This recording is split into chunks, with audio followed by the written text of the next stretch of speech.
প্রেরণার তাড়াহুড়ো ছিল, ব্যস্ততা নিয়ে বলল, গ্রোসারি আইটেম কিনতে যাচ্ছি খানবাজার সুপার শপে, রাত হবে ফিরতে। শুদ্ধর হোমওয়ার্কটা দেখিস। চুপচাপ ভদ্র ছেলের মতো ঘাড় কাত করে প্রীতম।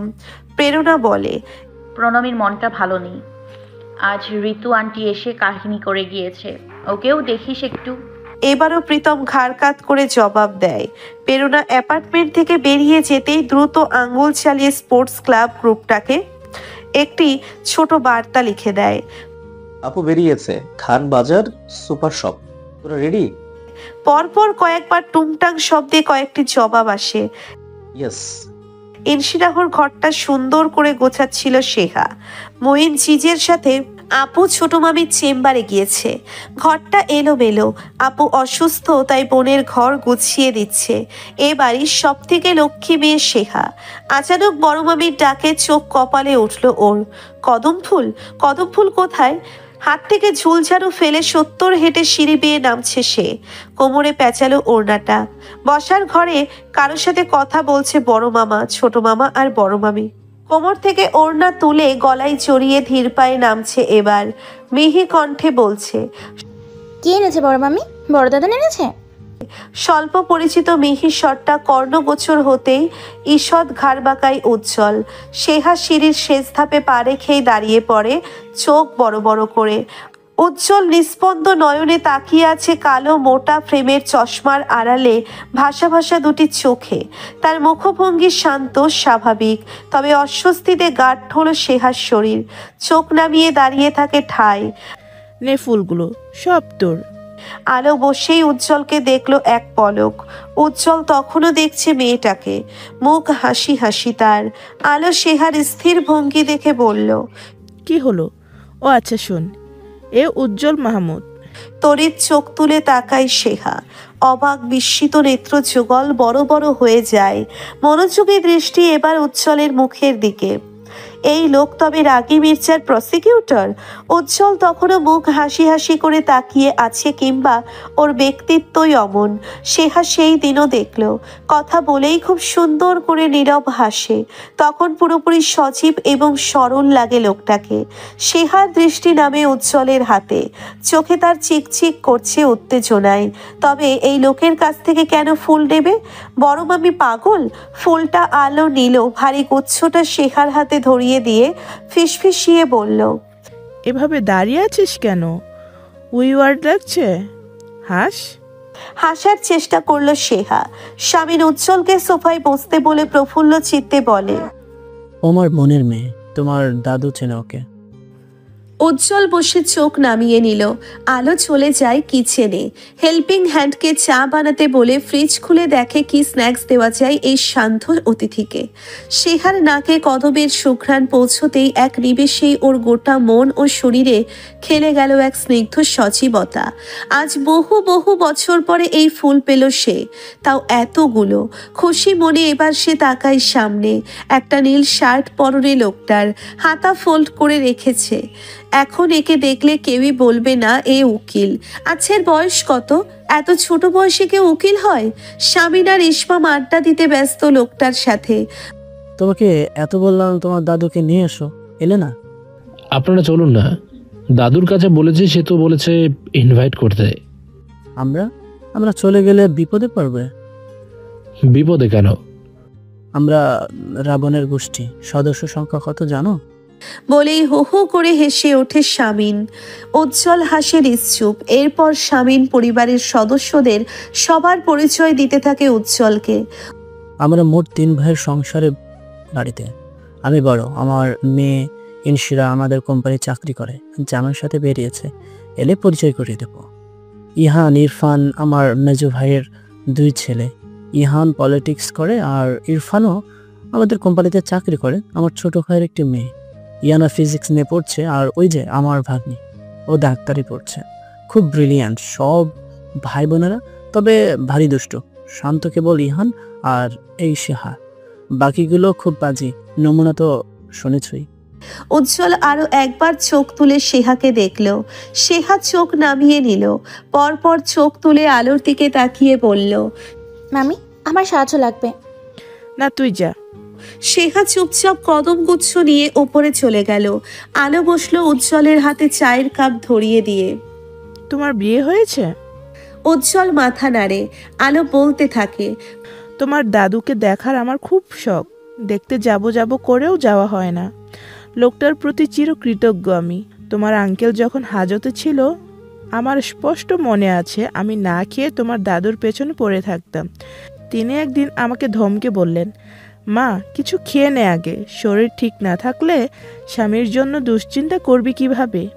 এরপর তিনি তার টিফিন বক্স থেকে আলুর দম, চিকন চালের ভাত, কই মাছ, মটরশুঁটি দিয়ে ঝোল বেড়ে আমাকে খেতে দিলেন চেম্বারে। ওই খাবারটা আমি খুব তৃপ্তি নিয়ে খেয়েছিলাম ওই এলোমেলো পরিস্থিতিতে, যখন তোমার আঙ্কেলের যাবজ্জীবন হবে হবে খবর শুনি। পুরনো দিনের স্মৃতিচারণ করে আলোর চোখে পানি আসে। এরপর নিজেকে সামলে নিয়ে বলল, তাকে নিয়ে আসবে একদিন অবশ্যই। আমি তাকে কই মাছের মটরশুঁটি দিয়ে আলুর দম আর চিকন চালের ভাত খাওয়াবো। উজ্জ্বল বিনয়ী হাসি হেসে মাথা নাড়ায়। আলো কৌতূহলী, তা তুমি বিয়ে করছো না কেন? ইহানের বয়সী তো তুমি, তাই না? ওর থেকে 1 বছরের বড় সম্ভবত আন্টি। খানবাজার সুপার মার্কেটের ব্লক ডি এর সামনে এক রাশ অস্বস্তি নিয়ে দাঁড়িয়ে আছে ইরফান। চঞ্চল স্বভাবের ছেলেটার চঞ্চল দৃষ্টি বারবার ঘুরে যাচ্ছে আড়ালে আবডালে দাঁড়িয়ে থাকা গ্রুপের সদস্যদের দিকে। চামি কণ্ঠস্বর তেতো করে বলল, তুই এইভাবে আমাদের দেখলে আমরা ধরা পড়ে যাব ব্রো। এগুলো পারবো না আমি, এমনিই ধরা পড়ে যাব হেসে ফেলে। সাধু সাধিস না, তুই যে কত বড় ধান্দাবাজ তা আমরা জানি। ইরফান চোখ জোড়া সরু করে নিল। যতটা ভাবিস অতটাও না। এর মাঝে সিগন্যাল এলো। ডান পাশে টয়লেটিস কর্নার থেকে নিক্সন বলে ওঠে, আপা আসছে, জ্ঞানী আপা। স্নাইপার টিম লুকিয়ে পড়ো, কুইক। ওরা লুকিয়ে পড়ল।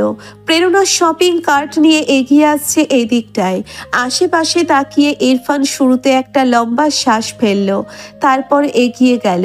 মুখ একেবারে ভদ্র ছেলের মতো মাসুম মাসুম করার চেষ্টা করে বলল, আরে আপু আপনি? প্রেরণা হাসল। আরে তুমি এখানে কি? এই তো আপু, বাড়ির জন্য কিছু গ্রোসারি কিনছিলাম। তুমি আর গ্রোসারি? কিঞ্চিত অবাক হয়ে প্রেরণা বলে। ইরফান লাজুক ভঙ্গিতে হাসে। প্রেরণা এবার মিষ্টি করে হেসে বলে, ঠিক আছে চলো একসাথে শপিং করি। তোমার লিস্ট কই? থতমত খাই ইরফান। পরপর স্বাভাবিক গলায় বলল, লিস্ট লাগে না আমার, মনে আছে আমার। বলেই একটা শপিং কার্ট টেনে এনে একাধারে কিছু প্যাকেট ফেলে, সুজির প্যাকেট, আটার প্যাকেট, জুসের প্যাকেট, একটা সুগার ফ্রি এর প্যাকেট। প্রেরণা অবাক করে দেখলো, বলল, ডায়াবেটিক্স কার বাড়িতে? ইরফান ভেবে পায় না কি বলবে, বোকার মতো করে ফেলে বলে, নিয়ে নিলাম, যদি কারোর হয় ব্যবহার করতে পারবে আর কি। হাঁক ছেড়ে প্রেরণা নিজের শপিংয়ে ব্যস্ত হয়ে পড়ে। পাশাপাশি চালিয়ে যেতে থাকে ইরফানের সাথে টুকটাক আলাপ। ইরফানের দৃষ্টি এলোমেলো, অস্বস্তি বাড়ছে তো বাড়ছেই। এসব করার কি খুব দরকার আছে? সে বরং প্রেরণাকে বলুক সরাসরি, আবদার করে প্রেরণার হাত ধরে ঝুলে পড়ুক। এমন করলে জ্ঞানী আপা কি মাইন্ড করবে? সারা বিকেলটাই বিছানায় শুয়ে কাটিয়েছে প্রণমী। চোখের পানি চোখেই শুকিয়েছে, এক দফা ঘুমিয়েছে। মাত্র উঠেছে শুদ্ধের চিৎকার চেঁচামেচিতে। মিস জেনির সাথে সামুরাই সেজে একটা খেলা করছে সে। দরজার বাইরে এসে ধীর পায়ে তখন দাঁড়াই প্রীতম। প্রণবী টের পায়নি, সে তার লম্বা চুলে খোপা করতে ব্যস্ত। প্রীতম বোনের দিকে নিষ্পলক তাকিয়ে আছে, ফর্সা মুখটা আরো বেশি ফ্যাকাশে লাগছে প্রণবীর। প্রণবী কেমন কপাল কুঁচকে ফেলে হঠাৎ। ভাইয়া এলে? হুররে! ওর ঘরে ঢুকে বিছানায় বসলো প্রীতম। প্রণবী মুখভঙ্গি স্বাভাবিক রেখে বলে উঠল, কিছু বলবে? জড়তা কাটছে না প্রীতমের। বোনের সাথে খোলামেলা কথা কি করে বলবে সে? যদি হিতে বিপরীত হয়? কিছুটা সময় নিয়ে সে কথা গুছিয়ে নেয়, অতঃপর বলে, তুই কি কোনো ব্যাপার নিয়ে দোটানায় আছিস? কপাল কুঁচকে ফেলে প্রণবী, বুঝতে পারছে না এমন ভাব করে বলে। কোন ব্যাপারে? সরাসরি বলতে আর পারল না প্রীতম, তার ঠোঁটে এলো না। বড় একটা শ্বাস ফেলে অবনত স্বরে বলে, শোনো ভাইয়া। শোন, তোকে একটা কথা বলি, হ্যাঁ? যখন যেটা করবি সেটা কেবল মনেরটা শুনেই করবি, মনের সাথে লুকোচুরি খেলবি না, পরে আফসোস হবে। কিসব বলছো তুমি? নিজেকে সামলে নেয় প্রীতম, বিস্তারিত বলে না, শুধু বলল, তোর লাইফ, আমার কথা আপুর কথা শুনে চলার দরকার নাই। তোর জীবনটা আলাদা। মন কোনো কিছুর জন্যই অস্থির হলে মনের কাছে সাজেশন চা। আমি আর আপু জোর করবই তোর ভালোর জন্য তোকে, তাই না? সব ব্যাপারেই। তবে সিদ্ধান্ত নেওয়ার অধিকার তোর আছে। আগে ভাব, তারপর আপু ভাইয়াকে নিয়ে বস আলোচনায়, কেমন? চুপ হয়ে যায় প্রণমী। প্রীতম উঠে দাঁড়ায়, আর বাড়ায় না কথা। ঘুরে দেখলো ইনু দাঁড়িয়ে আছে দরজায়। ফিসফিসিয়ে প্রীতমকে বলল, আমি কিছু বোঝাবো? না, ওকে নিজেকে বুঝতে দাও। তুমি তো বোঝানোর নামে তোমার মেজো দাদানের গুণগান শুরু করবে। মুখটা ভার করে নেয় ইনু। ওর হাত ধরে প্রীতম ঘর থেকে বেরিয়ে যায়। ভালো ব্র্যান্ডের সয়া সস খুঁজে পাচ্ছে না প্রেরণা। চিন্তিত ভঙ্গিতে আশেপাশে তাকায়। ইরফান তাকেই মনোযোগী দৃষ্টিতে দেখছে। এখনো অবধি মুখটা খুলতে পারেনি সে টের পাচ্ছে এই মহিলাকে, সে ভয় পাচ্ছে কাছ থেকে। আশ্চর্য তো, প্রেরণা একা একা বকবক করেই যাচ্ছে। নানা রাজ্যের আলাপ এসে থামলো ইনশি রাহতে। হেসে বলল, ওকে আমি কিছু গাব কিনে দিব, রাশিয়ান গাব, খুব মজা। এখানে দেখলাম উঠেছে নতুন নতুন, নিয়ে যেও কেমন? ইরফান ঘাড় কাত করে। প্রেরণা ইরফানকে একটা কথাও বলে না। সে ইরফান প্রণমী প্রসঙ্গেই যায় না, বলে, চলো এবার এ ব্লকে যাই, মাছ কিনবো, যাবে তুমি? ইরফান ভদ্র ছেলের মতো উপর তিজ মাথা নাড়ে। ঠিক সেই সময়েই সেখানে এসে উপস্থিত হয় জামির মা ওয়াহিদা। প্রেরণাকে দেখে উৎফুল্ল হয়ে বলে, কেমন আছো প্রেরণা? এই তো আন্টি, ভালো, আপনি? আমিও ভালো। এবার জামির মা ইরফানকে দেখে এক পলক অবাক হবার ভান করে প্রেরণাকে বলে, ওমা, তোর ভগ্নিপতি যে যেন প্রেরণাকে কি ভালো ছেলে, একেবারে নরম দিলের একটি ছেলে, ওর মতো ছেলেই হয় না। এসব ছিল জামির পরিকল্পনা। আজ এখানে সব বন্ধুদের বাবা মাকে এনেছে তাদের মিশনে। সবাই এসে এক এক করে প্রেরণার সামনে ইরফানের প্রশংসা করে গেলে প্রেরণা ইরফানকে নিয়ে কিছুটা হলেও পজিটিভ ভাবতে শুরু করবে। তারপরের প্ল্যানও রেডি তাদের। জামির মায়ের মুখে প্রশংসা শুনে প্রেরণার চোখ তো কপালেই, সেই সাথে ইরফানেরও। অস্বস্তিতে কেঁপে ওঠে ছেলেটা। এতটা প্রশংসা করার মতো কাজ সে তার সারা জীবনে করেছে কিনা সন্দেহ। আড়াল থেকে নিক্সন জামিকে বলে, ভাই তোর মা ওভার অ্যাক্টিং করছে, ধরা পড়ে যাব। ওয়াহিদা এক টানা 7 মিনিট ইরফানের প্রশংসা করে চলে যায়। প্রেরণা ঘুরে তাকায় ইরফানের দিকে। ইরফান চোখ নামিয়ে নেয়, পরপর বলে, আন্টি একটু বাড়িয়ে বলেন আপু। আমি একদিন তাকে হেল্প করেছিলাম, জানতাম না উনি জামির মা, জানলে হেল্প করতাম না। যাক, তবে সত্যিটা স্বীকার করলে। হাঁটছে প্রেরণা, পাশাপাশি হাঁটছে ইরফান। এরপর হলো তারা শুভর বাবার মুখোমুখি। শুভর বাবাও দীর্ঘ সময় ইরফান আর মির্জা বাড়ির প্রশংসা করে চলে যেতেই প্রেরণা একটা লম্বা শ্বাস ফেলল। ঘুরে ইরফানের দিকে তাকিয়ে বলল, চলো কফি শপে বসি, মাছ পরে কিনবো। প্রেরণার হঠাৎ মুড বদলানোর কারণ ধরতে পারল না ইরফান। ওরা বিল পে করে বাইরেই একটা কফি শপে বসলো। ইরফানের মুখ হাসি হাসি ছিল। ঠিক তখনই কফি অর্ডার করে প্রেরণা ওর দিকে শান্ত দৃষ্টি বুলিয়ে নম্র স্বরে বলল, তোমরা 26-এর সবল যুবক, অথচ খুব বাচ্চা এখনো সবাই। ইরফান কিছু বুঝলো না, তার দৃষ্টিতে প্রশ্ন। প্রেরণা নির্বিকার চিত্তে বলে ওঠে, এগুলো কেন করছো? কার বুদ্ধিতে? জামির। ইরফান থতমত খায়। প্রেরণা সামান্য হেসে বলে, এমন বুদ্ধি ওরই হতে পারে, মাথা মোটা একটা। অস্বস্তি ছেয়ে যায় ইরফানের পা মাথা। রাগ হয় জামি প্রীতমের ওপর। ওদের কথা শোনাই ভুল হয়েছে। কেমন লজ্জার ব্যাপার হলো। ধারালো বুদ্ধির জ্ঞানী আপা ধরে ফেলেছেন। হাঁপ ছাড়ল প্রেরণা, তবে বলল না কিছু। বলল ইরফান, সব প্ল্যান ভার্মে যায়। ছটপট করে উঠল ছেলেটা। চঞ্চল হলো দৃষ্টি, আকুল হলো স্বর। আপু প্রণমীকে চাই। ঠিকভাবে বলো, প্রণমী পুতুল না যে ওকে তুমি চাইবে আমার কাছ থেকে। শ্বাস ফেলল ইরফান, বলল, আপু প্রণমীর সাথে বিয়েটা আমি বাঁচিয়ে রাখতে চাই। প্লিজ ডিভোর্সের কথা ভাববেন না এবং আমাকে একটা সুযোগ দিন ওকে রাজি করানোর। প্রেরণা শুনল। শুনে খানিকক্ষণ চুপ থেকে শান্ত ভঙ্গিতে বলে উঠল, একটা কথা বলো, প্রণমীকে তুমি বউ হিসেবে চাইছো? তোমার প্রিভিয়াস হিস্ট্রি পর্যালোচনা করে ওকে কোন ভরসায় আমি তোমার কাছে দিই? আপু অনুভূতি বদলেছে।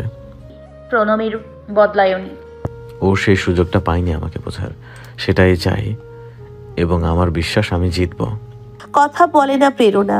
আবারও লম্বা সময়ের নীরবতা। অতঃপর থেমে থেমে প্রেরণা বলল, অনুভূতি বদলেছে। তুমি কি বদলেছো ইরফান? সত্যি করে বলো তো। ইরফান চুপ করে চেয়ে রইল কিছু সময়, পর পর নামিয়ে নিল চোখ, দুপাশে মাথা নাড়ল। প্রেরণা মৃদু শ্বাস ফেলল। যাক, তবে স্বীকার করলে সত্যিটা। তোমার ফ্যামিলি তো মানতেই চায় না। তাদের দাবি তুমি খুব শান্ত হয়েছো।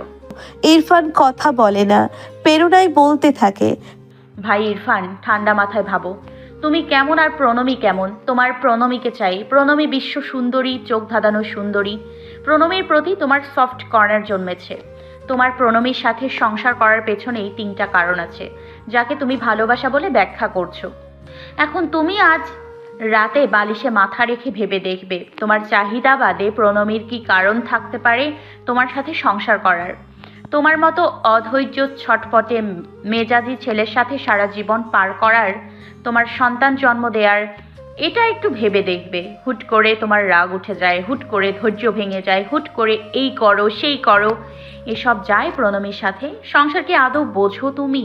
তোমার মা চাচিদের থেকে শুনে নিও আজ একটা মেয়ের কাছে সংসার মানে কি। তাদের কাছ থেকে ভেবে তুমি হিসাব করবে রাতে, ঠিক আছে? নিজেই দেখবে প্রণমীর সাথে তোমার হিসেব মিলছে না। উঠছি আমি। আমার যা কথা বলার স্বামীর আঙ্কেলকে বলবো রাতে। ভালো থেকো। প্রেরণা উঠে চলে যায়। চুপচাপ মাথা নিচু করে শান্ত হয়ে ইরফান বসে থাকে কফি শপে, তার অন্যমনস্ক দৃষ্টি জানালার বাইরে। রাতে বাড়িতে ফিরে প্রেরণা বাইরেই শাড়ি ছেড়ে একটা সুতির শাড়ি পরে বসলো সোফাতে। সামনে প্রণমী বসা ছিল থমথমে মুখে। ওর দিকেই প্রেরণা তীক্ষ্ণ দৃষ্টি দিয়ে তাকিয়ে কল করলো স্বামীনের কাছে। স্বামীন তখন ছিল দোতলায়, ওকে ঘিরেই বসে আছে বাড়ির সব লোক। কলটা রিসিভ হতেই উপাস থেকে প্রেরণা বলল, আঙ্কেল। হ্যাঁ মা বলো। আঙ্কেল, ভেবে দেখেছি সম্ভব না। কাল উকিল ডাকবো বাড়িতে, আপনারা আপনাদের ছেলেকে নিয়ে আসবেন। হতাশ চোখে তাকিয়ে আছে প্রত্যেকে। ঠিক সেই সময় সেখানে এসে দাঁড়ায় ইরফান। প্রেরণার কথা সেও শুনল চুপচাপ। স্বামীন ধীর গলায় বলল, ঠিকভাবে ভেবেছো তো? জি, মাফ করবেন। খট করে কলটা কাটে প্রেরণা। স্বামীর ঘুরে তাকায় ইরফানের মুখের দিকে। শক্তপোক্ত ছেলেটা চুপচাপ মাথা নইয়ে নিজের ঘরে চলে যায়। ইলহাম মির্জা এবার ধৈর্য হারিয়ে তেতে উঠলেন। লাগবে না অমন মেয়ে, লাগবে না। আমি খুব সুন্দর বউ আনবো আমার ছেলের জন্য। বলেই তিনি পরিচিতি এক ম্যাচ মেকারকে কল করে বসে। রাগী রাগী গলায় তাকে বলে, 3-4 দিনের মধ্যে শহরের সব থেকে সুন্দরী 18 বছরের নীল চোখের, গান ভালো করে এমন মেয়েদের লিস্ট আমায় দেবেন। যত টাকা লাগবে দেবো আমি। হতাশ স্বামীন মাথায় হাত দিয়ে বসে থাকে। ছেলের কষ্টে ব্যথিত হওয়া ইলহামের রাগ দেখে মেজাজ হারিয়ে বলে, থামবি তুই? কল কেটে প্রেরণা প্রণমীর দিকে তাকায়, গম্ভীর স্বরে বলে, চল খেতে চল, ভাত খাবো। প্রণমী দুপাশে মাথা নেড়ে অস্ফুটে বলে, খিদে নেই, খাবো না। কেন, সমস্যা কি? কিছু বলল না প্রণমী, চুপচাপ চলে গেল ঘরে। ওর ঘরের দরজার দিকে প্রেরণা তাকিয়ে রইল তীক্ষ্ণ দৃষ্টি দিয়ে। রাত 12টার কাছাকাছি তখন হঠাৎ প্রেরণার ফোনটা বেজে উঠল ওর মাথার কাছে। ঘুম ঘুম চোখে কলটা রিসিভ করতেই উপাস থেকে ইহান বলে উঠল, প্রেরণা। ধরপড়িয়ে উঠল প্রেরণা। ঘুম চোখে নাম্বারটা ঠিকভাবে খেয়াল করেনি সে। চোখ ডলে নিয়ে ধাতস্থ হয়, পরপর বলে, আপনি কি এত রাতে প্রস্তাব দিতে কল করেছেন ভাইয়ের হয়ে? বারান্দায় দাঁড়িয়ে চুপচাপ সিগারেট ফুঁকছিল ইহান। অ্যাস্ট্রেতে আধ খাওয়া সিগারেটটা রেখে একটা গভীর শ্বাস ফেলে বলল, না, অন্য কিছু বলতে। কি বলতে? আপনি এত জেদি কেন? প্রেরণা থমকালো, পরপর গলা খাকারি দিয়ে বলে, কোন ব্যাপারে? সব ব্যাপারে।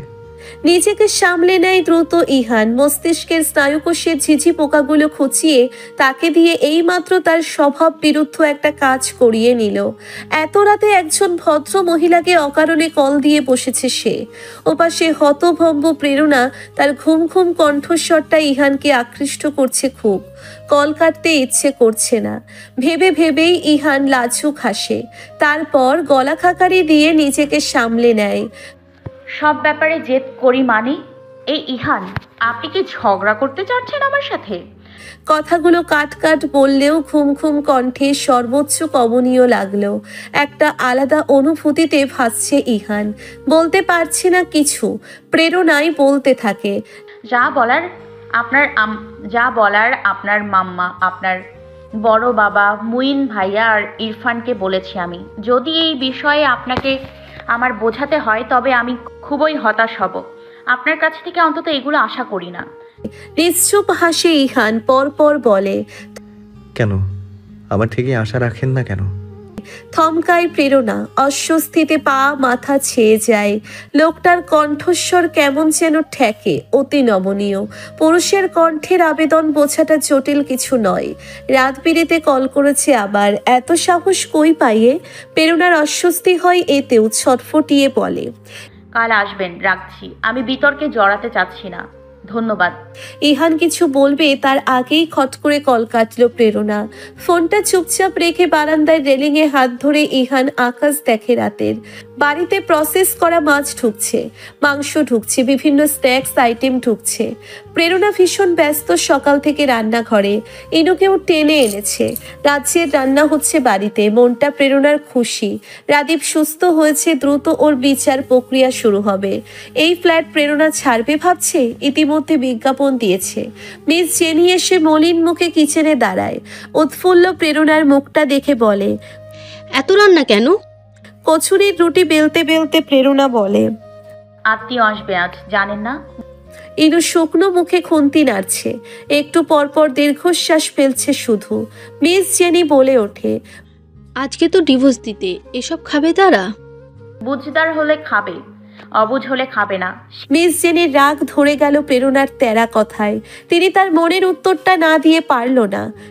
সবাই অবুঝ, আর সবুজ একমাত্র তুমি। শান্ত ভঙ্গিতে ঘুরে তাকায় প্রেরণা। মিস জেনি বলে যায়, স্বীকার করো প্রণমী ভালো শ্বশুরবাড়ি পাবে? করি। মির্জা পরিবার অসাধারণ। আমরা ইরফানকে নিয়ে দ্বন্দ্ব মনের ভেতর। আবারও রুটি বেলায় মন দেয় প্রেরণা। স্বীকার করো তুমি যদি প্রণমীকে ইরফানের থেকেও উত্তম কারোর সাথে বিয়ে দাও পরবর্তীতে, তবে সেটা এত অমায়িক অসাধারণ শ্বশুরবাড়ির মানুষ নাও থাকতে পারে। হতে পারে তারা প্রণমীকে কষ্ট দিল। জি স্বীকার করি, হতেও পারে। তখন স্বামী সুখ নিয়ে কতটুকু সুখ পাবে সে সব দিক বিবেচনা করতে হবে প্রেরণা। প্রণমীর অবস্থা আর 5টা মেয়ের মতো নয়, ও সবাইকে প্রয়োজন। এটা তুমি জেদ করে মানতে চাচ্ছ না প্রেরণা। ইরফানকে আমি বিগত 2 মাস ধরে দেখছি ছায়ানটে। আমার ধারণা বদলেছে অনেকটাই। প্রেরণা আর কোনো জবাব দেয় না মিস জেনির কথায়, উল্টে প্রীতমকে ডাকে। ড্রয়িং রুমে আরো কিছু চেয়ার দে না প্রীতম। প্রণমী চুপচাপ বসেছিল, বিছানার চাদর খামছে ধরে। শাড়ির আঁচলে হাত মুছে নিতে নিতে প্রেরণা ঢুকলো। প্রণমী আপুকে টের পেয়ে সতর্ক হয়ে মুখটাকে স্বাভাবিক করে রাখলো। প্রেরণা কিছু না বলে ওকে মিনিট খানেক দেখে চুপচাপ আলমারি থেকে একটা লাল রঙের একেবারে নতুন সালোয়ার কামিজ বের করে বিছানায় রেখে বলে, গোসলের পর এটা পরবি। কি? লাল সালোয়ার স্যুট। কেন? মেহমান আসবে শুনলি না? সাজার কি আছে, তালাকি তো হবে। কথাগুলো বলতে বলতে জিভ আড়ষ্ট হয় প্রণমীর, থেমে যায়। প্রেরণা ওকে চেয়ে চেয়ে দেখে, নির্বিকার চিত্তে বলে, পরে নিস। বেরিয়ে যায় প্রেরণা। সাথে সাথে বিছানায় গা এলিয়ে দেয় প্রণমী। সারা রাত না ঘুমিয়ে তার শরীরটা কাঁপছে এখন। মিস জেনিকে ধরে কেঁদেছে সারা রাত। কেন কেঁদেছে জানে না সে। নিজেই নিজেকে প্রশ্ন করেছে, উত্তর দেয়নি কেউ। স্বামীনের ফোন থামছে না। সকাল 10টা থেকে শুরু করেছে প্রেরণা, 15 মিনিট পর পর কল করছে, বলছে, আঙ্কেল আপনারা কই? কতক্ষণে আসবেন? ইরফান কোথায়? উত্তর দিয়ে দিয়ে ক্লান্ত স্বামীন 1:30 নাগাদ তৈরি হয়ে ইনশিরাহর ঘরের সামনে যায়। দরজায় নক করতেই বইন দরজা খুলল। যাবে না, রেডি হও। মঈন দোনো মনো করছে। বাবা, আপনারা মুরব্বীরা যান, আমি কেন? প্রেরণা বলেছে বাড়ির সব পুরুষ লোক যেন না থাকে। মঈন মৃদু শ্বাস ফেলে বলে, আসছে। তৈরি সবাই। তবে ইরফানের কোনো সারা শব্দ নেই। সেহা ধীর পায়ে এগিয়ে গিয়ে দরজায় দাঁড়িয়ে উকি দিল। ইরফান শার্টের বোতাম লাগাচ্ছে। এক নজরে ঘরের সবটা দেখলো সেহা। বিছানা সে গতকাল বিকেলে যেভাবে গুছিয়ে রেখে গিয়েছে ঠিক সেভাবেই আছে। এই লোক পিঠ দেয়নি বিছানায়, তবে কি ঘুমায়নি? তাজ্জব হয়ে আয়নায় ইরফানের প্রতিবিম্বের দিকে দৃষ্টি দিয়ে বলে, রাগী মির্জা। আয়। নম্রস্বরে বলতেই সেহা ভেতরে ঢোকে। ইরফানকেই দেখে অবাক চোখে। দেখতে দেখতে বলে, তুমি সত্যি তালাক দিবে? অসুস্থ মানুষের মতো হাসে ইরফান। তোর কি মনে হয়? মনে হয় তার আমি করবে। ইরফান ওর গালে চাপড় মেরে ঘর থেকে বেরিয়ে যেতে যেতে বলে, তুই আমার সব থেকে ভালো বুঝিস, তবে এই ব্যাপারে তোর ধারণা ভুল। দেবে তালাক, ভালো থাকবে, দেবদাসে ঘুরবে যে, এটা মানায় না তোমার সাথে। দাঁড়াই ইরফান ঘুরে বলে, কি মানায়? তুমি যা করে বেড়াও সেসব কিছু। ইরফান হেসে বেরিয়ে যায় চুপচাপ। সেহা দাঁড়িয়ে থাকে কিছুক্ষণ, তারপর ইনুকে কল করে। ইনু কল রিসিভ করে কাঁদছে। উত্তেজিত হয় সেহা। কাঁদছিস কেন? আপু মানলো না, উকিল এসেছে, কাজী এসেছে। আর প্রণব? ও কি বলবে? ওকে দে। ইনু প্রেরণাকে লুকিয়ে প্রণবীর কাছে যায়। আশেপাশে চোখ বুলিয়ে ব্যগ্র কণ্ঠে বলে, সেহা একটু কথা বলতে চায় প্রণব, একটু ধরো। আলো বলল, আমি যাই, শেষবারের মতো বুঝিয়ে দেখি। শামিন কপাল কুঁচকে নেয়। না, এটা বাড়াবাড়ি হবে। আলো মলিন মুখে ইরফানকে সিঁড়ি বেয়ে নামতে দেখে আড়াল হলো। ইরফান নামতেই ইহান বলল, তোর মনে কি চলছে জানি না, তবে সবার সামনে সিন ক্রিয়েট না করার অনুরোধ। মত প্রকাশের নানা পথ আছে। জবাব দেয় না ইরফান। গোটা রাস্তায় কথাও বলে না। প্রেরণার অ্যাপার্টমেন্টে পৌঁছিয়েছে তারা 2টো নাগাদ। সব গুছিয়ে প্রেরণা আয়েশি ভঙ্গিতে দরজা খুলল। তার মুখ হাসি হাসি। ওর মুখের হাসি দেখে মির্জা বাড়ির পুরুষদের মুখ থমথমে হয়। ইহান তাকিয়ে আছে। মনে মনে সে অবশ্য বলে দেয়, আজ আপনার হাসি অসুন্দর লাগছে প্রেরণা। সবাইকে বসতে বলে প্রেরণা ইরফানকে দেখলো এক নজর, যার মুখের কোনো ভাব নেই। নির্লিপ্ত ভঙ্গিতে বসে আছে চুপচাপ বাবার পাশে।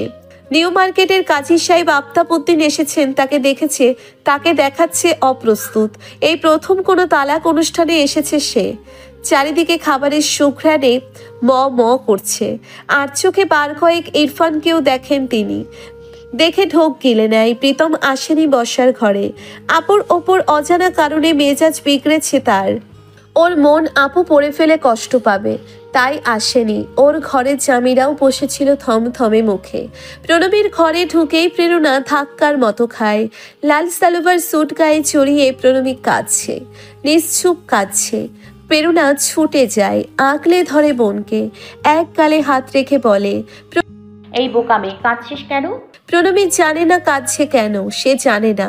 হাঁপাতে হাঁপাতে আপুকে বলে, আপু তুমি আমাকে ধরে রাখো, আমার আর কিচ্ছু লাগবে না, তুমি ধরে রাখো শুধু। অনিমেষে চেয়ে রইল প্রেরণা ছটফট করতে থাকা বোনের মুখ বিবরে। দেখে নেয়, পড়ে নেয় ওকে। অবুঝ মেয়েটা নিজের অন্তর্দ্বন্দ্বে ভুগছে চলছে। প্রেরণার বুক পড়ে বোনকে জড়িয়ে ধরে কান্না চেপে রেখে বলে, কি চাস তুই, কি চাস বল? প্রণবী বলে না, শুধুই ফোপায়। একসময় ফোপানিও বন্ধ হয়। থেমে গিয়ে বলে, আপু আমি সম্ভবত পাগল হচ্ছি, আবার আমাকে ডাক্তারের কাছে নিয়ে যাবে প্লিজ? উল্টাপাল্টা ভাবছি, আমি যা ভাবছি উচিত নয়। প্রেরণা কোনো জবাব দেয় না, শুধুই বোকার মতো দেখতে থাকে বোনকে। দুহাতে দু চোখের পানি মুছে প্রণবী লম্বা শ্বাস ফেলে বলে, চলো আপু। শান্ত হলেই প্রণবীকে নিয়ে ঘর থেকে বেরোয় প্রেরণা।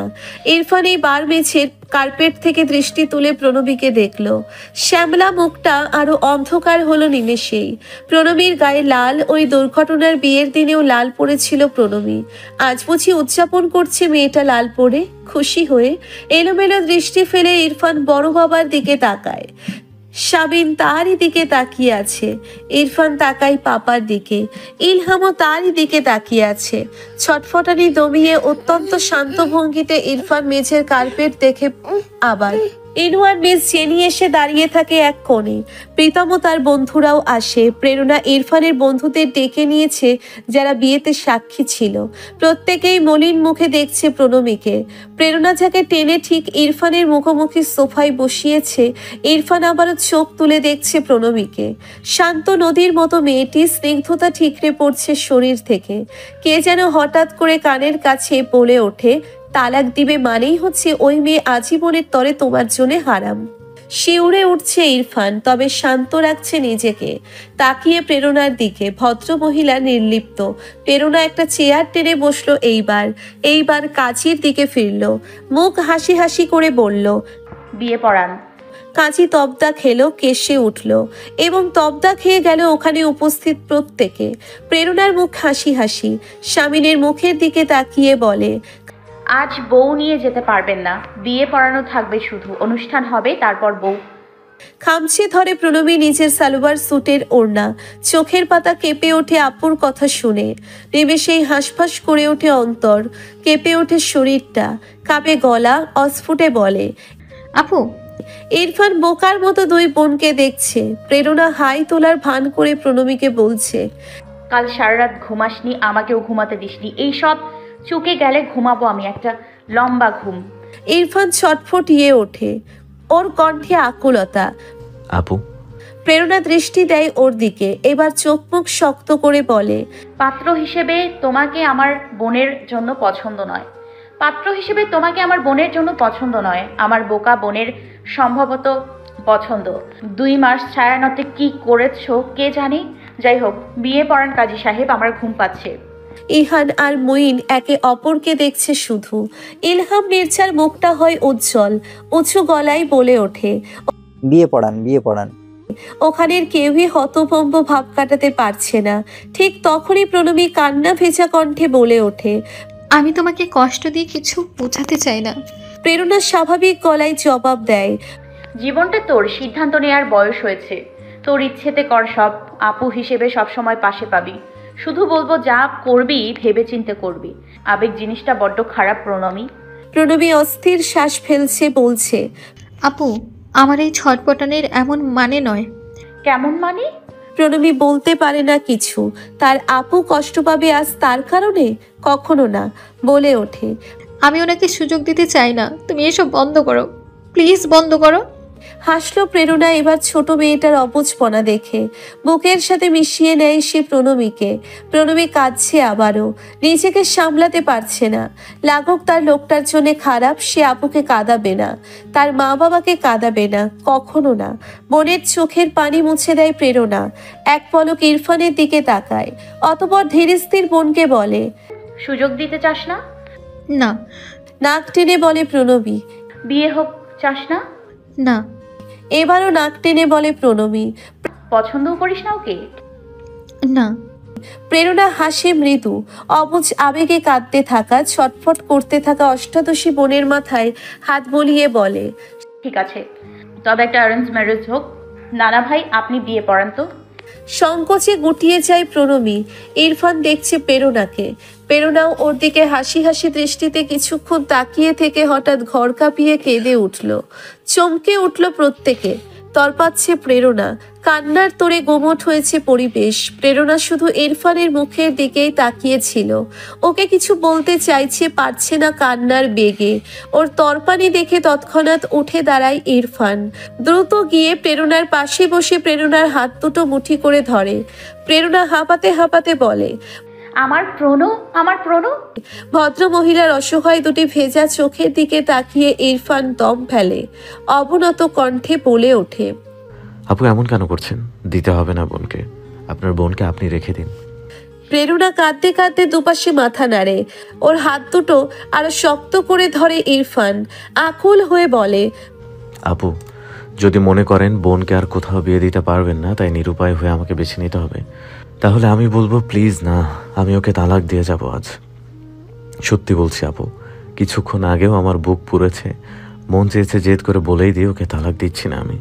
তবে এখন বলছি, আপনি যদি মুখ থেকে একবার স্বীকার করেন প্রণমীকে নিয়ে আপনি অসহায়, সেটা ভেবে আমার হাতে তুলে দিচ্ছেন, তবে আমি তালাক দিয়েই যাব আজ। আপনি বলেন, আপনি নিরুপায় হয়ে দিলেন? বলেন আপু, একটু কি ভরসা পেলেন না?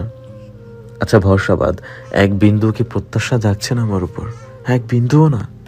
প্রেরণা হাত সরিয়ে নেয়, বড় বড় শ্বাস ফেলে, ওপর নিচে মাথা ঝাঁকাই শুধু, মুখে কিছু বলে না। দম ফেলে ইরফান, তাকায় প্রণমীর দিকে। প্রেরণাকে আঁকড়ে ধরে গটিয়ে আছে মেয়েটা, ওকে বলে না কিছুই। ওর দিকে দৃষ্টি স্থির রেখে কাজীকে বলে, বিয়ে পড়াতে শুরু করেন আবারও। তার যদি সায় থাকে তো কবুল বলবে, সায় না থাকলে উঠে যাবে। আমি চুপচাপ 3 তালাক উচ্চারণ করে বেরিয়ে যাব। আজ হয় কিছু ভালো কিছু শুরু হবে, নয়তো খারাপ কিছু দিয়ে শেষ হবে। আপনি বিয়ে পড়ান।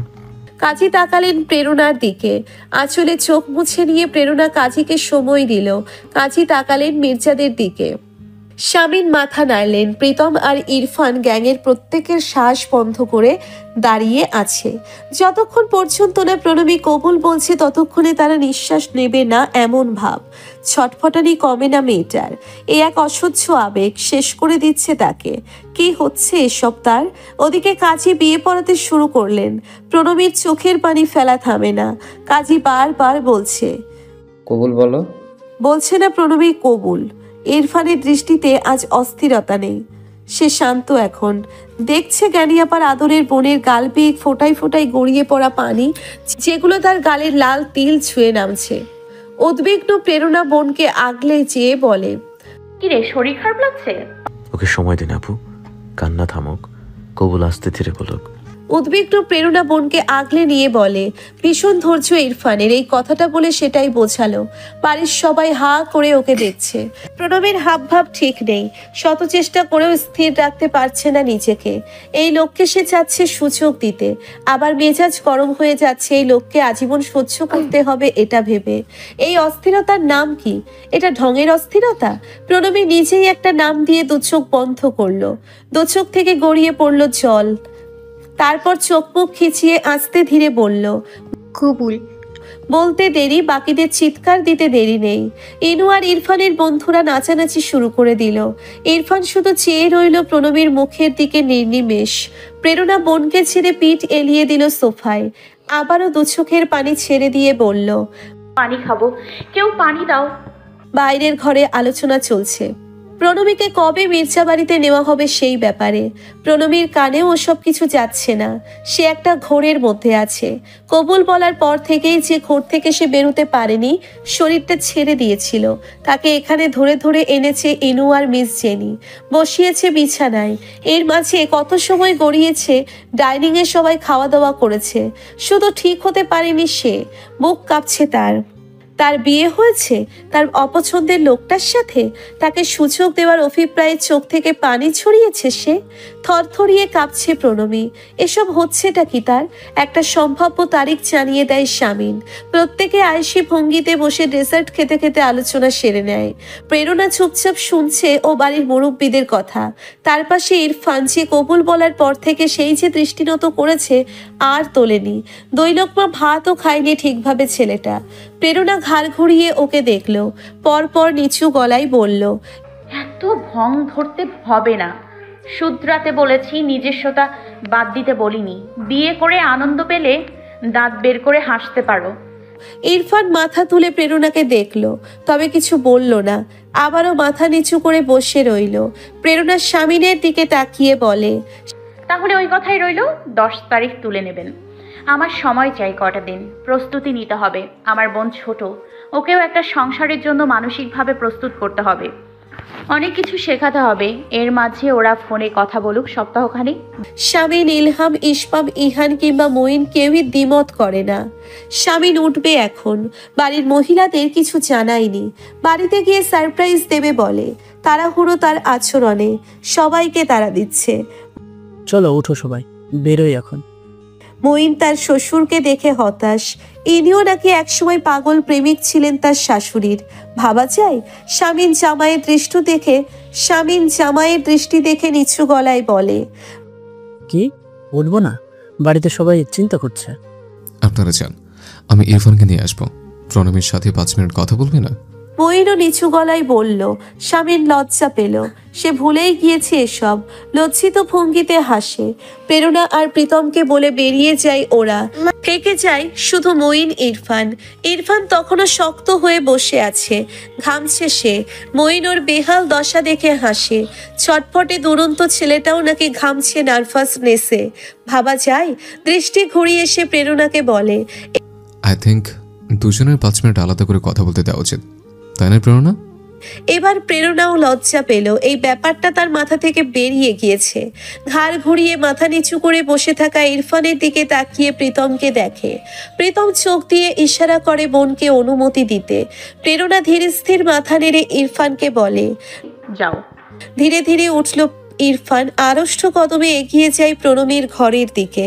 ঘরের দরজায় কারো অস্তিত্ব টের পেয়ে প্রণমী নড়ে চড়ে বসল। টের পেল কেউ দরজা লাগিয়ে দিয়েছে। নাকে এলো সেই স্বল্প পরিচিত ঘ্রাণ। বুঝলো প্রণমী লোকটাকে। ইরফান ওকেই দেখছে নিস্পন্দ নয়নে। দরজায় ঠেস দিয়ে দাঁড়িয়ে থেকে টান টান হয়ে অতঃপর ধীর পায়ে হেঁটে গিয়ে বসলো প্রণমীর সম্মুখে। কথা বলছে না ইরফান, কথা বলছে না প্রণমী, তবে প্রণমী টের পাচ্ছে কেউ তাকে দেখছে, তাড়িয়ে তাড়িয়ে দেখছে তাকে। ঠিক তখনই প্রণমীর মাথায় এই প্রথম একটি প্রশ্ন এলো, কৌতূহল জাগলো, এই লোকটা কেমন দেখতে, এর চোখ দুটো কেমন, যে দুটো দিয়ে প্রণমীকে দেখছে।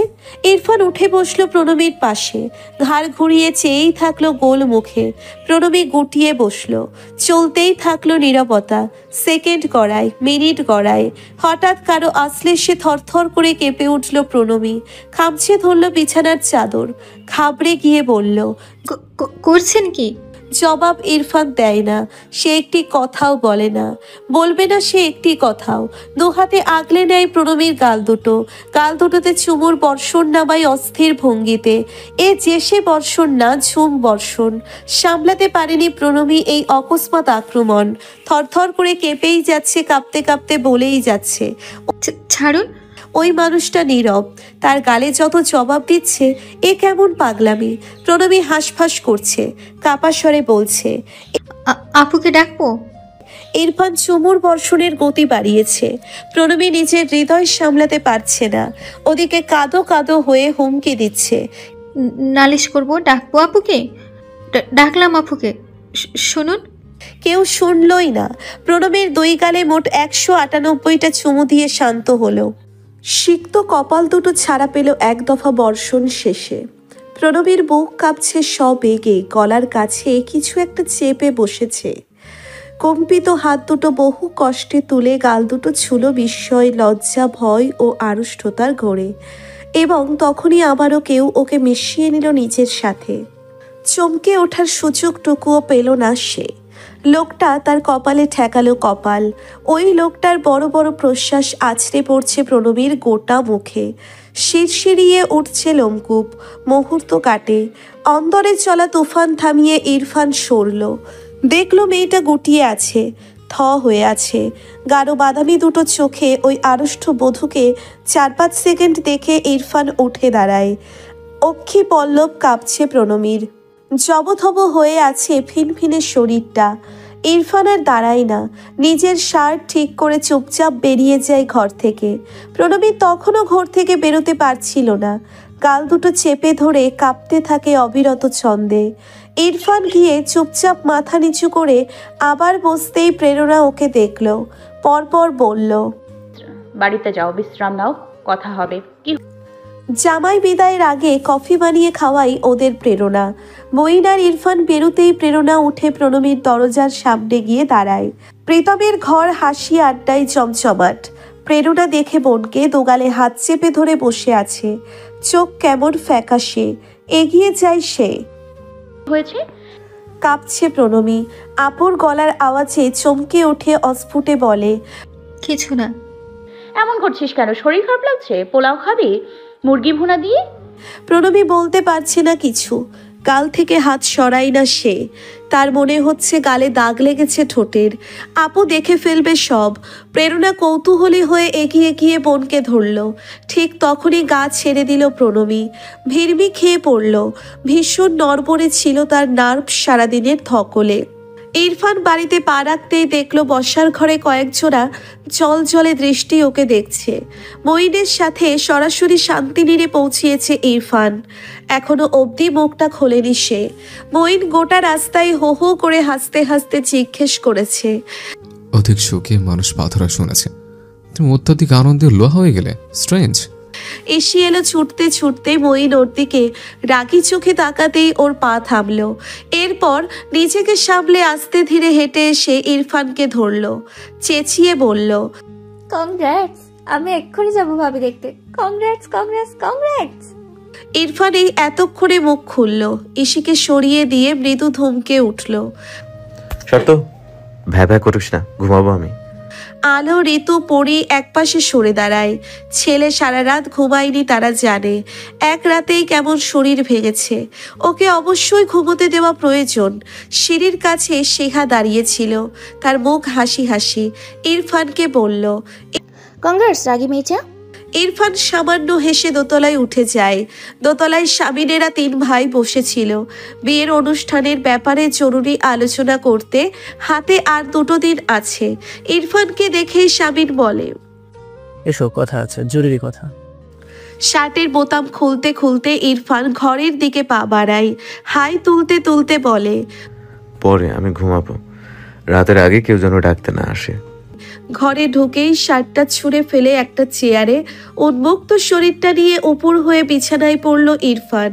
কত রাজ্যের ক্লান্তির চোখে খানিক বাদেই তলিয়ে যায় গভীর ঘুমে। প্রণবীর চোখে মুখে পানি দিয়ে একটু ঠিক হলো, তবে হাত দুটো তখনও কাঁপছে। প্রেরণা বলল, একটু ঘুম দে, শুয়ে পড়।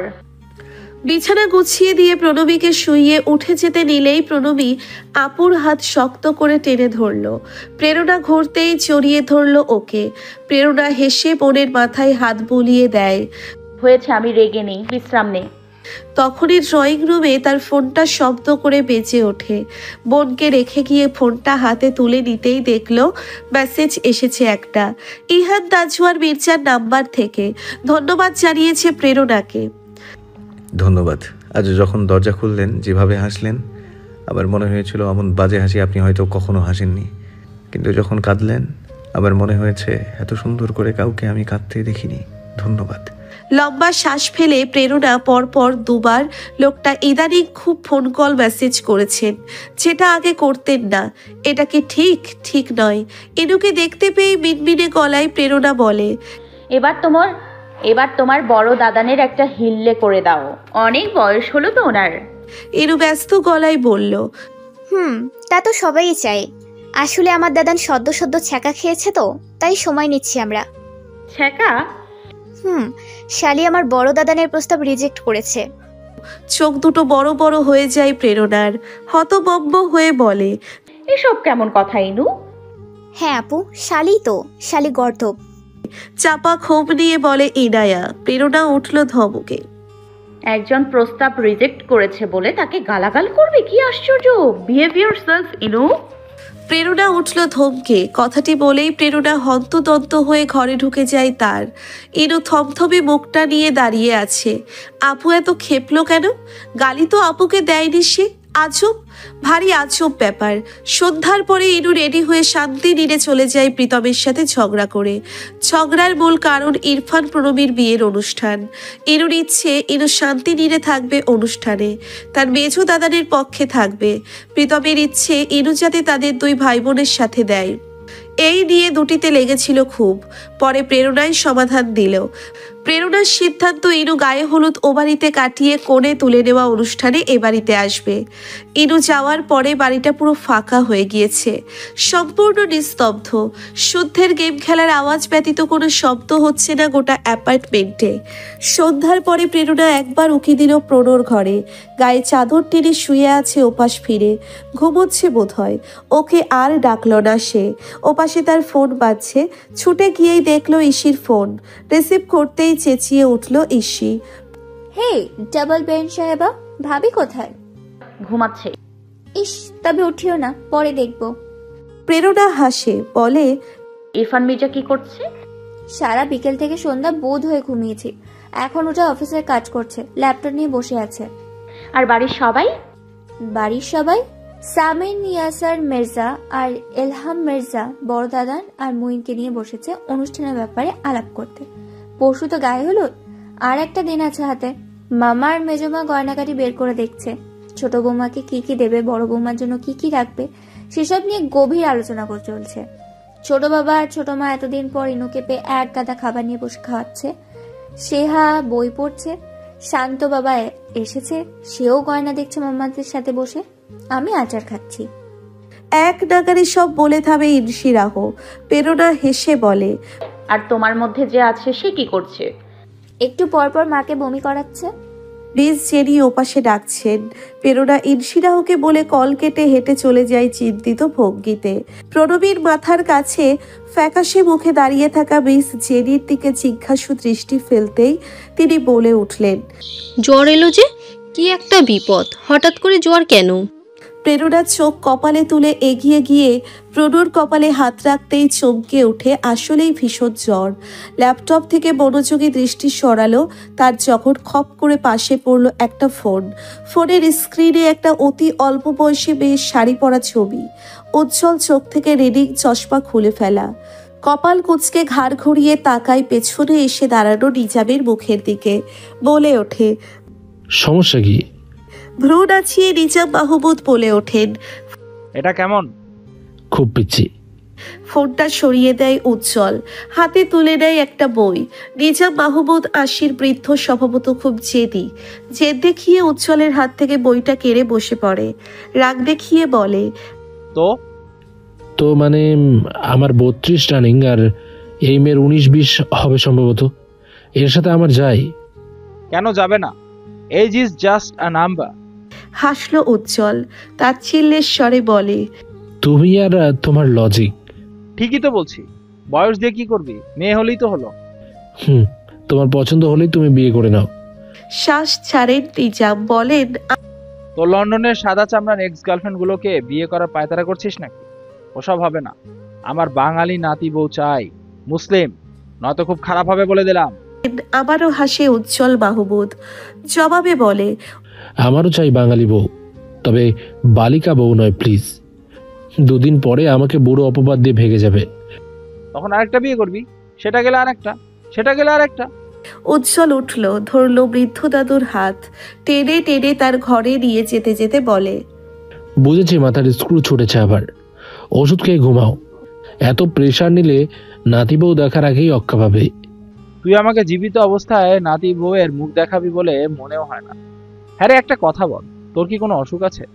তুই পুরুষ মানুষ তো, তোর মেয়েদের প্রতি ইন্টারেস্ট আছে তো, এতগুলো প্রেম করলি, থাকলো না কেন ওরা? উজ্জ্বল সরু চোখে তাকায়। নিজাম দাঁত বের করে হাসছে, খিক খিক করে কিছুক্ষণ হেসে বলে, অসুখ নেই, তবে তাড়াতাড়ি বিয়ে করে বাচ্চা নিয়ে প্রমাণ দে, তবে বুঝবো তুই আসল পুরুষ, নয়তো তুই একটা মাকাল ফল। আমি পুরুষ না অন্য কিছু, সেটার প্রমাণ যাকে দেওয়ার তাকে দেব। তুমি ঘুমাবে? তোর গার্লফ্রেন্ড টিকলো না কেন রে? তোর মেয়েদের প্রতি ইন্টারেস্ট আছে তো? আজকাল তো সমকামিতায় সয়লাভ দুনিয়া। দেখি ঠান্ডা মান্ডা সুস্থ ছেলে, অথচ ভেতরে ভেতরে সে গে। তুই অমন্যস তো, তোর তো বিদেশি বন্ধুর অভাব নেই। লম্বা শ্বাস ফেলে উজ্জ্বল, হাসকি স্বরে বিরক্তির সুর। ইন্টারেস্ট আছে কিনা, ঠিক কি পরিমাণ ইন্টারেস্ট আছে সেই ব্যাখ্যাও বউকে দেব, তোমাকে নয়। ঘুমা প্লিজ।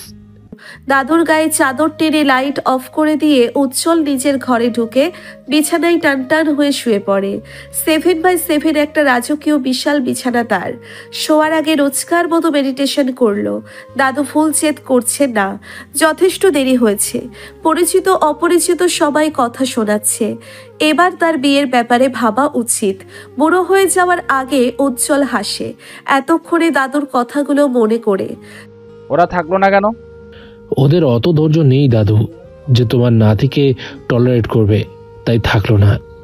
নিচু স্বরে হাসতে হাসতে আপন মনে জবাবটা দিয়ে মৃদু শ্বাস ফেলে উজ্জ্বল। সন্ধ্যার পরে মঈন আর ইহান বেরিয়েছে। বিয়ের কার্ড ছাপাতে গিয়ে ক্যাটারিং সার্ভিসের অফিসে গিয়ে কথা বলেছে। রাত 8টা নাগাদ মঈন বাড়িতে ফিরল এক গাদা শপিং নিয়ে। তার ছুটি শেষ হবে খুব দ্রুত। ইনশিরাহকে এখানে রেখে চলে যাবে সে। ইনশিরাহর জন্য হেলথ ড্রিঙ্কস থেকে শুরু করে যাবতীয় যা কিছু এখন প্রয়োজন মঈন কিনে বাড়িতে ঢুকেছে। শামিন জামাইয়ের কাণ্ড দেখে তবে কিছু বলে না। দোতলায় লিভিং রুমে ইরশিরাহ বসে বসে অফিসের কিছু হিসাব দেখছিল। ওর পাশেই চিন্তিত ভঙ্গিতে বসে আছে ইরফান, দৃষ্টি ল্যাপটপের দিকে, তবে ও অন্যমনস্ক ভীষণ। আচমকা ইরশিরাহর ধমকে সম্বিত ফিরে পায় সে। তাকিয়ে দেখলো ইরশিরাহ কটমট দৃষ্টিতে দেখছে তাকে। ইরফান ভ্রু নাচিয়ে বলল, কি? তুই ক্রেডিটের ঘরে 56,000 বসিয়েছিস কেন? আটা মিলের হিসাবে ওখানে 88,000 হবে। লজ্জিত ইরফান দ্রুত শুধরে নিয়ে বলল, সরি। শ্বাস ফেলল ইরশিরাহ, মিনমিনের স্বরে বলল, তোর মনটাকে একটু স্থির রাখতে বিয়ে করিয়েছি, অথচ তুই আরো বেশি অস্থির হচ্ছিস। এসব ন্যাকামি বাদ দে, প্রণমীর সাথে কথা বলবি? কথা বলি দেব। ইরফান আশেপাশে তাকায়, পরপর চোখ সরু করে বলে, বউয়ের সাথে কথা বলতে মন চাইলে আমার ডিরেক্ট বউয়ের কাছে যাওয়ার সাহস আছে। তুই তোর চিন্তা কর, মুহিন ভাইয়ার কাছে যা। প্রণবীর জ্বর বিধায় রাতের খাবারটাও খেতে এলো না। প্রেরণা চিন্তিত ভঙ্গিতে প্রীতমকে বলল, ভাই, ওর যে জ্বর এসেছে এটা কি ওর বরকে জানানো উচিত? আসলে আমি বুঝতে পারছি না। প্রীতম কিছুক্ষণ ভাবলো, তারপর ইনুর ফোনে কল দিয়ে জানিয়ে দিল জ্বরের কথা। শান্তিনীরের প্রত্যেকে অবাক। ইলহাম অবাক হবার সুরে বলল, দেখেলাম মেয়েটা সুস্থ, আশ্চর্য তো। শামিন খেতে খেতে মলিন মুখে বলল, ছোট মেয়ের টেনশনে এমন হয়েছে, নাথিং সিরিয়াস, সকালে যাব দেখতে সবাই। ইরফান থমথমে মুখে বসে আছে, না কিছু খাচ্ছে না কারো দিকে তাকাচ্ছে। বাড়ির সবাই ওকে আর চোখে দেখছে। নিজেরা চোখাচোখি করতে ব্যস্ত তারা। মঈন শ্বশুর বাড়ির প্রত্যেকের নির্লিপ্ততা দেখে হতাশ। পরপর গলা খাকারি দিয়ে নিজেই বলে উঠল, ইরফান, তুমি কখন যাচ্ছ? এখন না? ইরফানের ঠোঁটের কোণে হাসি, মনে মনে মঈনকে বলল, লাভ ইউ দুলা ভাই। পরপর ইশারায় বলল, এক্ষুনি। তৎপর হলো আলো। হ্যাঁ হ্যাঁ ইরফান, তোর যাওয়া উচিত, যা। পরি বলে, খালি হাতে যাস না, কিছু নিয়ে যাস কেমন? হাসছে ওরা।